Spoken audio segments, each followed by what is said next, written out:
Hello friends, मेरा नाम है रजत जायसवाल और आप देख रहे हैं स्टडी मोटिवेशन चैनल, जहां हम लोग एनसीईआरटी के बुक्स को कवर करते हैं। दोस्तों, काफ़ी दिन से मुझे रिक्वेस्ट आ रही थी कि यूपीएससी से संबंधित तैयारी के बारे में बताएं। इसके एग्ज़ाम पैटर्न्स क्या हैं, इसकी एलिजिबिलिटी क्या है, इसके कट ऑफ्स क्या आते हैं और इसके पूरे पैटर्न क्या हैं।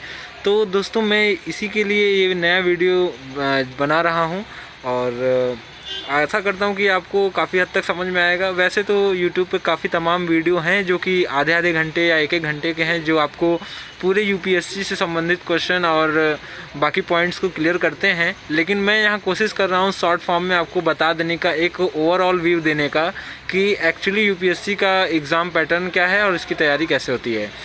तो ठीक है दोस्तों, अगर आप हमारे चैनल पर नए हैं तो प्लीज़ हमारे चैनल को सब्सक्राइब करिए और अपने दोस्तों के साथ भी शेयर करिएगा। अगर वीडियो पसंद आए तो अंत में लाइक ज़रूर करिएगा दोस्तों। और अगर आपने मेरे चैनल पर अदर वीडियोस नहीं देखे हैं जो कि मैंने एनसीईआरटी के बुक्स को कवर किया है, तो प्लीज़ आप उन्हें जाइए देखिए और अपने दोस्तों के साथ शेयर करिए।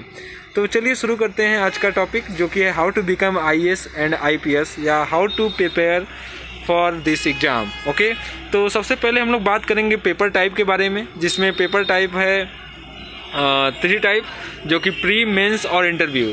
देखिए दोस्तों, आपका इसका चरण होता है 3, ठीक है, जिसमें प्री, मेंस और इंटरव्यू शामिल है। दोस्तों, मैं आपको आगे बढ़ने से पहले ये बता दूं कि प्री एग्ज़ाम जो होता है वो अन्य नॉर्मल एग्ज़ाम के जैसा इसमें नहीं होता है। इसमें आपको 2 प्री एग्ज़ाम देने होते हैं, जो कि 200 मार्क्स के होते हैं और 100 क्वेश्चन उसमें पूछे जाते हैं। तो पेपर नंबर 1 जो होता है वो 200 मार्क्स का होता है, आपको उसमें 120 नंबर लाने होते हैं। और पेपर 2 जो होता है वो भी 200 मार्क्स का होता है, 100 क्वेश्चन रहते हैं, लेकिन उसमें आपको सिर्फ पासिंग मार्क्स पाना होता है। आप उसमें 33% पाकर भी उसे क्वालिफाई कर सकते हैं। तो आइए चलिए देखते हैं प्री में क्या क्या एग्ज़ाम सिलेबस रहेंगे। ठीक है, 1 मिनट। ठीक है दोस्तों, देखते हैं। इसमें कह रहा है कि syllabus of paper 1 200 marks, duration 2 hour. तो दोस्तों, आपको इसमें 2 घंटे मिलते हैं और 200 मार्क्स के पेपर होते हैं। इसके सिलेबस क्या क्या है ये भी हम लोग देख लेते हैं।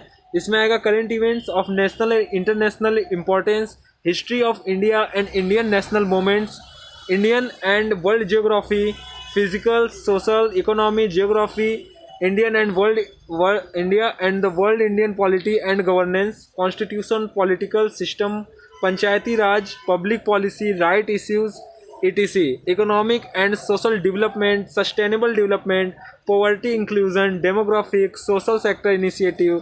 ठीक है दोस्तों, environmental ecology, biodiversity, climate change. तो ये सब दोस्तों ऐसे टॉपिक्स हैं जिन पे आपके प्री के एग्ज़ाम के क्वेश्चन बनेंगे। मैं आपसे एक बार ये कहना चाहूँगा कि अगर आप यूपीएससी की तैयारी कर बैठने जा रहे हैं तो आप टोटल तैयारी करने के बाद ही बैठिएगा। आप ऐसा मत कीजिएगा कि प्री तैयारी कर पहले प्री निकाल दूं उसके बाद मेंस की तैयारी करूं, ऐसा कभी मत कीजिएगा।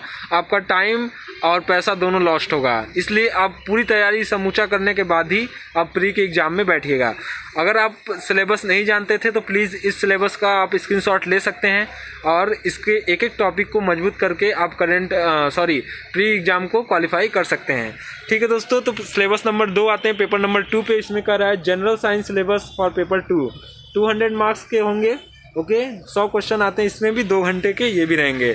इसमें क्या आता है, comprehension, interpersonal skills including communication skills, logical reasoning and analytical ability, decision making and problem solving, general mental ability, basic numeracy, okay, class 10 level, data interpretation, chart, graph, table, data sufficiency. तो दोस्तों, जो paper 2 हमारा होता है वो English, ethics and integrity और mathematics से भरपूर रहता है। लेकिन आपको इसमें 100 क्वेश्चन में आपको मुश्किल से 30 या 40 क्वेश्चन अटैम्प्ट ही करने होते हैं। इसको करने के बाद ही आप लोग इसको क्वालिफाई कर सकते हो। क्यों? क्योंकि आपको इसमें नंबर ज़्यादा नहीं पाने रहते। इसमें सिर्फ 33% आपको लाकर इसमें पासिंग मार्क्स ही पाना होता है। तो अगर ओवरऑल मैं बात करूं प्री एग्ज़ाम का, तो पेपर नंबर 1 में आपके क्वेश्चन आते हैं current affair, geography, history, polity, ये सबसे संबंधित। लेकिन उसमें आपको पाना रहता है 120 से 30 मार्क्स। और पेपर नंबर 2 जो है उसमें आपका इंग्लिश, एथिक्स एंड इंटीग्रिटी, और मैथमेटिक्स, ये 3 टॉपिक्स रहेंगे जिसमें आपको पेपर 2 में एग्ज़ाम आएंगे। लास्ट में नोट करके एक बातें बताई गई हैं आपको कि सीसेट एप्टीट्यूड टेस्ट और paper 2 for the civil services preliminary examination will be qualifying paper only with a minimum 33% to be secured to sit the civil services mains exam. दोस्तों इसे बताने की कोशिश वही कर रहा है जो मैंने अभी बताया आपको कि पेपर 2 जो होता है वो आपको बस पासिंग मार्क्स लाने होते हैं मेंस एग्ज़ाम में बैठने के लिए। आशा करता हूँ इतना तक आपको समझ में आएगा। अगर आप हमारे चैनल को अभी तक सब्सक्राइब नहीं किए हैं तो प्लीज़ उसे सब्सक्राइब करिए और हमसे हमेशा जुड़े रहिए। फिर आता है हम लोग का दूसरा चरण मेंस एग्ज़ाम का।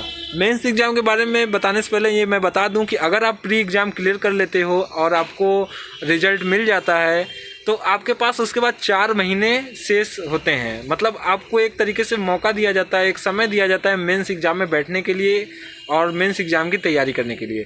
दोस्तों इन 4 महीने में आप काफ़ी कुछ चीज़ें तैयारी कर सकते हो। तो ये 4 महीने बाद ही एग्ज़ाम आपका मेंस का होता है। मान लो आपका एग्ज़ाम प्री का मई या जून में होता है तो मेंस एग्ज़ाम आपका अक्टूबर तक क्लियर हो जाएगा। तो आइए देखते हैं types of paper in mains. Mains में कितने टाइप के पेपर होते हैं? तो मेंस में कुल 4 टाइप के पेपर आते हैं दोस्तों, 1, 2, 3 एंड 4। उसके बाद एक पेपर होगा आपका ऑप्शनल, उसके बाद एक होगा लैंग्वेज। ठीक है, तो पेपर नंबर 1 का सिलेबस देख लेते हैं क्या है। Indian history, world history, Indian culture, geography और सोशियोलॉजी। दोस्तों देखो ये मैंने मुख्य सब्जेक्ट्स के नाम लिए हैं। वैसे काफ़ी सब्जेक्ट अगर आप इसका सिलेबस परचेज करते हो तो इसमें और भी सब्जेक्ट्स देखने को मिल जाएंगे, लेकिन ये मुख्य हैं, ये तो इतने इसमें से आएंगे ही आएंगे क्वेश्चन। ओके, और एक बात दोस्तों कि जो मेंस एग्जाम होते हैं वो 1750 मार्क्स के होते हैं। तो हर क्वेश्चन हर पेपर आपका 250 मार्क्स का होगा। ओके, तो पेपर नंबर 1 क्लियर हो गया। अब हम लोग आते हैं पेपर नंबर 2 पर। पेपर नंबर 2 हमारा आता है Indian polity, international relations, administration. तो दोस्तों हमारा जो संविधान है, हमारा राज्य व्यवस्था है, उसके बाद हमारे अंतर्राष्ट्रीय संबंध कैसे हैं, तो इन सबसे रिलेटेड जितने भी क्वेश्चन बनते हैं वो पेपर नंबर 2 में पूछे जाते हैं। और भी क्वेश्चंस हैं जो टॉपिक हैं इसी के अंतर्गत आएंगे। ठीक है, फिर आते हैं हम लोग पेपर नंबर 3 पे जिसमें technology, economy, ecology, environment, disaster management. तो हमारा पेपर नंबर जो 3 है वो पर्यावरण और प्रौद्योगिकी से जुड़ा हुआ है और साथ ही साथ इसमें आपदा प्रबंधन के बारे में भी क्वेश्चन पूछे जाएंगे। इसमें कुछ क्वेश्चन टॉपिक्स और भी हैं जो मैंने यहाँ राइट डाउन नहीं किया, लेकिन दोस्तों रिलेटेड इन्हीं से रहेंगे। अगर आप डीपली जाओगे तो ऐसे तमाम वीडियो यूट्यूब पे पढ़ें जो आधे घंटे के हैं, उसमें आपको एक्सप्लेन किया गया। मैं आपको बस यहाँ पर ओवरऑल व्यू देने आया हूँ। मात्र 10 से 15 मिनट की ये वीडियो रहेगी जिसमें आपको शॉर्ट फॉर्म में सब कुछ बताते हुए मैं चला जाऊँगा। ओके, फिर आता है हमारा पेपर नंबर 4। जो पेपर नंबर 4 है दोस्तों वो एथिक्स एंड इंटीग्रिटी है। एथिक्स एंड इंटीग्रिटी में आपको एक तरीके से डिसीजन मेकिंग सब्जेक्ट होता है। आपको एक सिचुएशन में डाल दिया जाता है कि आप यहाँ के कार्यभारी हैं, आपके समक्ष ये समस्याएं हैं, तो आप इसे कैसे सुलझाओगे। तो ऐसे क्वेश्चन जो आते हैं दोस्तों, इन क्वेश्चन को सॉल्व करने के लिए कोई रटने की ज़रूरत नहीं पड़ती है, ना किसी की कोचिंग चलती है। इसके लिए आपको खुद प्रैक्टिस करना पड़ता है। अपने मेंटल को एक तरीके से IAS या IPS बनाकर देखना पड़ता है। अपने आप को उस पोजीशन पे रख कर देखना पड़ता है कि अगर आप उस जगह रहेंगे तो आप कैसे डील करेंगे। इसीलिए इस टाइप के क्वेश्चन को हल करने के लिए आपको प्रैक्टिस की बहुत ज़्यादा आवश्यकता होगी। इसलिए अगर आप तैयारी कर रहे हैं तो डेली 1 घंटे निकाल के इस सब्जेक्ट पर प्रैक्टिस करना शुरू कर दीजिए। उसके बाद आता है दोस्तों हमारा ऑप्शनल पेपर। ऑप्शनल पेपर में हम ऑप्शनल पेपर में हम लोग बात करते हैं कि कैंडिडेट कौन कौन से सब्जेक्ट चुनेंगे। तो दोस्तों ओवरऑल जो ऑप्शनल पेपर है इसमें क्या होता है, 2 पेपर होता है। ठीक है, इसमें 2 पेपर होता है। Candidate select according his her preparation 2 paper will be conduct, paper 1 and paper 2। तो ये जो पेपर 1 एंड पेपर 2 कौन से क्वेश्चन पूछे जाएंगे, ये आपसे रिलेटेड पूछे जाएंगे। आपके अनुसार, आपके चुने हुए सब्जेक्ट के अनुसार क्वेश्चन रहेंगे। अगर आप फिजिक्स लेते हैं, आप मैथ लेते हैं, आप सोशियोलॉजी लेते हैं, या साइंस, चाहे इंग्लिश, चाहे हिंदी, चाहे कुछ भी आप ले सकते हैं। कोई एक ऑप्शनल सब्जेक्ट आपको चुनना होता है, पॉलिटिकल, हिस्ट्री, ये सब के अलावा। ठीक है, इन सब के साथ आप कोई भी सब्जेक्ट चुन सकते हैं। एक सब्जेक्ट आपको चुनना होता है, उसके पेपर 1 और पेपर 2 आपसे पूछे जाते हैं। ये भी 250 मार्क्स के होते हैं। ठीक है, उसके बाद हमारा आता है कंपलसरी पेपर, जो कि लैंग्वेज पेपर होता है। इसमें इंडियन लैंग्वेज के क्वेश्चन होते हैं, जैसे हिंदी, इंग्लिश, गुजराती, तमिल, कन्नड़।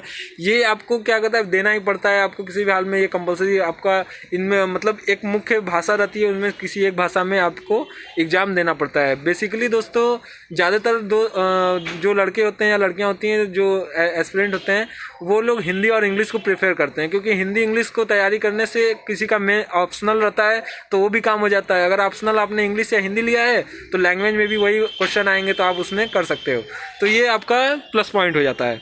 तो दोस्तों इस तरीके से आपका मेंस एग्जाम क्लियर हुआ। कुल 1750 मार्क्स के हुए। कैसे? तो पेपर नंबर 1, 2, 3, 4 ये सब मिला के 250 के हिसाब से आपका मार्क्स हो जाएगा 1000। ओके, ये 1000 हो गए। उसके बाद आपका आता है ऑप्शनल पेपर, पेपर 1 और पेपर 2। तो 250 मार्क्स के 250 मार्क्स के यानी 500 वो तो 1500 हो गए, और लास्ट में कंपलसरी पेपर 250 यानी 1750। तो 1750 मार्क्स के आपके मेंस एग्जाम होते हैं। आइए आगे बढ़ते हैं। हमारा क्या आता है, इंटरव्यू एंड पर्सनालिटी टेस्ट। तो दोस्तों इसमें हम लोग जानेंगे कि इंटरव्यू के क्या चरण होते हैं। तो यहाँ बोल रहा है interview and personality test will be conducted in January. Time of interview is 30 to 45 minute. Interview total marks are 275। ठीक है, तो इसमें बता रहा है कि इंटरव्यू जो आपका होता है वो जनवरी में कंडक्ट किया जाता है, और 30 मिनट से 45 मिनट यानी आधा घंटा या 45 मिनट आपका इंटरव्यू चलता है। आपसे क्वेश्चन पूछे जाते हैं। कुछ सिचुएशन में ये इंटरव्यू 1-1 घंटे से ज़्यादा भी चले जाते हैं, अगर टीचर इंटरेस्ट लेता है बच्चों में तब। ओके, उसके बाद आपके इंटरव्यू के बाद आपको टोटल मार्क्स 275 में से जितने भी आपने जैसा भी किया रहेगा, जैसे भी आपका पर्सनालिटी रहेगी, जैसा भी आपने उत्तर दिया रहेगा, डिसीजन मेकिंग आपका जैसा भी रहेगा, उस हिसाब से आपको नंबर मिलते हैं। दोस्तों एक चीज़ मैं आपको और कहना चाहूँगा, इंटरव्यू प्रोसेस ही एक ऐसा प्रोसेस है जो कि आपको अच्छे खासे नंबर दे सकता है। क्योंकि दोस्तों कोई भी सब्जेक्ट आप उठा लो उसमें आपको 50% से ऊपर मार्क्स मिलने को नहीं, और अगर आप 275 इंटरव्यू में अगर अच्छे से आप डील कर लेते हो इंटरव्यूअर को, तो आप अच्छा खासा नंबर भी उठा सकते हो। लास्ट में आता है हमारा एलिजिबिलिटी क्राइटेरिया देख लेते हैं। इसमें क्या है, एनी स्ट्रीम, आपको किसी भी स्ट्रीम आप किसी भी स्ट्रीम से इस एग्ज़ाम को दे सकते हैं। आप चाहे बीएससी की हो, चाहे बीकॉम की हो, चाहे एमए की हो, चाहे एमकॉम की हो, चाहे बीटेक की हो, चाहे बायो से हो, चाहे किसी भी स्ट्रीम से हो, बस आपको अंडर ग्रेजुएट होना है विथ 50% मार्क्स। आप अगर अंडर ग्रेजुएट हैं तो आप इस एग्ज़ाम को देने के लिए एलिजिबल हैं। किसी भी कॉलेज से आप ग्रेजुएशन क्लियर कर सकते हैं, ऐसा ज़रूरी नहीं है कि मुख्य कॉलेज से ही किया गया हो। मिनिमम एज 18+ एंड मैक्सिमम 32 होता है। आपको पता होना चाहिए कि अगर आप ग्रेजुएशन कर लिए तो आप जाहिर सी बात 18+ हो चुके हैं, और मैक्सिमम एज 32 यहाँ पर बताया गया है। उसके बाद आप इस एग्ज़ाम को 6 to 9 टाइम अटैम्प्ट कर सकते हैं। दोस्तों जनरल कैटेगरी और ओबीसी के लिए मेरे हिसाब से 6 या 7 बार अटैम्प्ट करने की अनुमति है, और नीचे कास्ट के जो लोग हैं उनके लिए 9 टाइम रखा गया है। तो आप किसी भी अटैम्प्ट को जाया न करें, बर्बाद न करें, अपने तैयारी पूरी करने के बाद ही इस एग्ज़ाम को बैठें। कोई भी अटैम्प्ट बेकार न होने दें, क्योंकि ये एग्ज़ाम बहुत टफ होता है। आपको लोगों को 8 अटैम्प्ट लग गए हैं एग्ज़ाम क्लियर करने में। कभी कभी क्या होता है कि लोग एकदम लास्ट अटैम्प्ट में भी एग्ज़ाम क्लियर किए हैं। तो दोस्तों आप भी सोच समझ के पूरी तैयारी के साथ ही एग्ज़ाम में बैठिएगा। फिर लास्ट आता है हमारा व्हेन एग्जाम कंडक्ट। एग्जाम कब होंगे देख लेते हैं। Preliminary exam conduct every year between May to June. Preliminary exam जो होता है आपका मई से जून के बीच में होता है। फिर उसके 4 मंथ बाद मेंस एग्जाम होता है जो कि अक्टूबर में कंडक्ट कराया जाता है। उसके 2 महीने बाद जनवरी में आपका इंटरव्यू रखा जाता है। तो ठीक है दोस्तों, उम्मीद करता हूँ आपको इतना तक समझ में आया होगा। लास्ट में देख लेते हैं कट ऑफ क्या है। कट ऑफ आता है फॉर प्रिलिमिनरी एग्जाम 120 से 130 मार्क्स आते हैं 200 में से। 200 में से आपको 120 से 30 मार्क्स लाने होते हैं। 100 क्वेश्चन होते हैं, आपको 60 क्वेश्चन टच करने होते हैं। एक क्वेश्चन 2 मार्क्स के होते हैं, तो आपको 50 से 60 क्वेश्चन एकदम सही करने ही होते हैं। उसके बाद आप थोड़ा आगे भी बढ़ सकते हो, लेकिन फोकस इतना ही रहे कि 60 क्वेश्चन आपको सही होने चाहिए। फॉर मेंस एंड इंटरव्यू के लिए आपके टोटल मार्क्स जुड़ जाते हैं 2075 मार्क्स के होता है मेंस और इंटरव्यू मिलाकर। तो उसमें आपको 50 से 60% लाना होता है। यानी कि अगर आप 2025 में से 1000 या 1100 भी नंबर ला देते हो तो आप एग्ज़ाम क्वालिफाई कर लेते हो और आप आईएएस या आईपीएस के पोस्ट के हकदार बन जाते हो। दोस्तों कितना आसान है ना कि किसी चीज़ का 50% हिला के कहीं भी क्वालिफाई कर जाना। दोस्तों आपको बता दूं कि 800-900 नंबर लाकर भी लोगों ने आईएएस आईपीएस पोस्ट धारण किया है। तो ये बहुत ही सुनहरा मौका है आपके लिए भी कि आप भी इस तरीके से तैयारी करें और इतने 50 परसेंटाइल मार्क्स लाकर आप इस पोस्ट को हासिल करें। क्योंकि इसमें सिर्फ ज़रूरी चीज़ें ही पढ़नी पड़ती हैं। आप एक्स्ट्रा चीज़ पढ़कर नहीं जा सकते वहाँ पर, क्योंकि आपके पास टाइम लिमिट होता है, वर्ड लिमिटेड होते हैं, हर चीज़ लिमिटेड होता है, तो आपको उसी सब में काम निपटाना होता है। ठीक है, लास्ट में आता है result will be announced in March. तो रिजल्ट आपका मार्च में आ जाता है और मई जून से आपकी पोस्टिंग हो जाए, आप लवासना ट्रेनिंग के लिए निकल जाते हो। तो दोस्तों ये पूरा प्रोसेस था यूपीएससी की तैयारी करने के लिए। उम्मीद करता हूँ दोस्तों आपको यहाँ तक बातें समझ में आई होंगी और प्रोसेस सभी समझ गए होंगे आप। और अब बात कर लेते हैं मुख्य इंस्टीट्यूट के बारे में। तो बाजीराव इंस्टीट्यूट है दिल्ली में, और आप चाहें तो दृष्टि IAS में भी आप कोचिंग ले सकते हैं। आजकल ऑनलाइन प्लेटफॉर्म भी काफ़ी हो गए हैं, जैसे अनअकैडमी पे आप कोचिंग ले सकते हैं इसकी, और दृष्टि विज़न का भी अनअकैडमी पे दृष्टि विज़न का भी अपना ऐप आ गया है, आप वहाँ पे भी ऑनलाइन क्लास ले सकते हैं। तो ऐसे तमाम अकेडमी भी हैं जो इसकी तैयारी अच्छे से करवाते हैं। तो दोस्तों चलिए इसी के साथ अब विदा लेते हैं, क्योंकि मैंने काफ़ी समझा दिया है और आशा करता हूं कि आप पूरी तरीके से अच्छे से समझ भी गए होंगे। और अगर आप मेरे चैनल पे नए हैं तो प्लीज़ इसे सब्सक्राइब करिए, अपने दोस्तों के साथ शेयर भी करिए। अभी हमने एक नया इनिशिएट किया है कि जल्दी NCERT के बुक्स को जल्दी कवर किया जाएगा। तो चलिए मिलते हैं नेक्स्ट वीडियो में, तब तक के लिए जय हिंद, जय भारत।